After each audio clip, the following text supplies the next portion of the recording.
Pigpapasalamat ng God ni Felix kan Barangay Santo Domingo, Iriga City ang pigtaong wheelchair kan Ako Bicol Party List para sa 54 anyos ng ina na si Yolanda Bermeo. Sabi niya, bentahing maray na igwa ng magagamit na wheelchair si Nanay Yolanda. Enero kaya ngunya na taon kan ma-stroke ang kabangang lawas ni Nanay Yolanda. Since nga may dalawa po kaming kapatid nag-aaral pa po. Tapos yung ganito pong help makakatulong po sa amin kasi inaano po naman makarecover po si mama as soon as possible po. Siring ni Felix, pigpapasalamat man kan 78 anyos na si Helen kan Zone 1 Francia, Iriga City an ipigtao man sa iya na wheelchair kan partido. Istorya niya, Desyembre kan nagtalikod na taon kan ma-stroke siya liwat. Huli kan presente man na kondisyon, 2 taon naman siyang pig-aataman kan sa iyang aki asin manugang na parehong PWD. Salamat. Ako Bicol.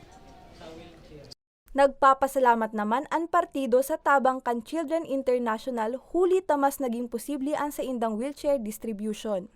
Pasasalamat ng Ako Bicol Party List sa ating katuwang sa pamimigay po ng mga wheelchairs, ang Free Wheelchair Mission at ang Children International Philippines dahil muli pong nakapagbigay ng 2 unit ng wheelchairs ang Ako Bicol Party List. Yung dalawa po nating beneficiaryo mula sa Iriga City ay talagang bakas na bakas po ang kanilang katuwaan at kasiyahan, lalong-lalo na po yung beneficiary dahil hindi po nila ina-expect na sa araw na iyon ay mabibigyan po sila ng wheelchair na sa pangarap lang po nila naiisip or na visualize na magkakaroon sila ng ganun na wheelchair at automatic po na ibigay ng Ako Bicol Party List, ng FWM at ng Children International Philippines.